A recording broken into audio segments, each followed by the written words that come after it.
ಹಿಮಾಲಯದ ಎತ್ತರದ ಪರ್ವತಗಳಲ್ಲಿ ಸದಾ ಹಿಮ ಮುಚ್ಚಿರುವ ಒಂದು ನಿಶ್ಶಬ್ದ ಪ್ರದೇಶ ಇತ್ತು.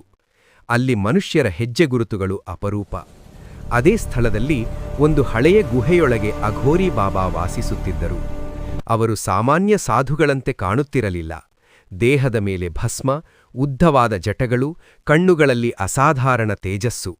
ಜನರು ಅವರನ್ನು ಭಯದಿಂದ ನೋಡುತ್ತಿದ್ದರೂ ಬಾಬಾರ ಹೃದಯ ಮಾತ್ರ ಅಪಾರ ಕರುಣೆಯಿಂದ ತುಂಬಿತ್ತು. ಅವರಿಗೆ ಲೋಕದ ಸುಖದುಃಖಗಳ ಬಂಧನವೇ ಇರಲಿಲ್ಲ. ಜೀವ ಮತ್ತು ಮರಣ ಎರಡನ್ನೂ ಒಂದೇ ದೃಷ್ಟಿಯಿಂದ ನೋಡುವುದೇ ಅವರ ಸಾಧನೆ. ಒಂದು ದಿನ ಹತ್ತಿರದ ಹಳ್ಳಿಯಿಂದ ಒಬ್ಬ ಯುವಕ ಹಿಮಪಾತದಲ್ಲಿ ದಾರಿ ತಪ್ಪಿ ಆ ಗುಹೆಯ ಬಳಿಗೆ ಬಂದ.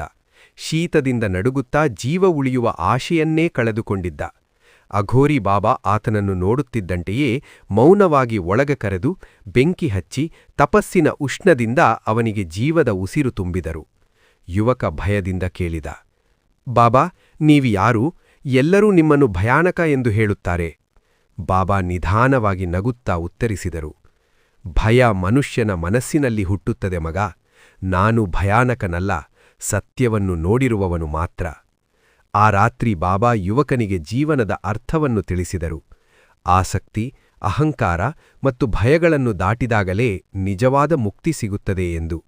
ಬೆಳಗಿನ ಜಾವ ಯುವಕನಿಗೆ ದಾರಿ ತೋರಿಸಿ ಕಳುಹಿಸಿದರು. ಯುವಕ ಹಿಂತಿರುಗಿದಾಗ ಅವನ ಜೀವನವೇ ಬದಲಾಗಿತ್ತು. ಅಘೋರಿ ಬಾಬಾ ಮಾತ್ರ ಹಿಮಾಲಯದ ಮೌನದಲ್ಲಿ ಮತ್ತೆ ಲೀನರಾದರು, ಲೋಕಕ್ಕೆ ಕಾಣದಿದ್ದರೂ ಅನೇಕ ಆತ್ಮಗಳನ್ನು ಬೆಳಗಿಸುತ್ತಾ.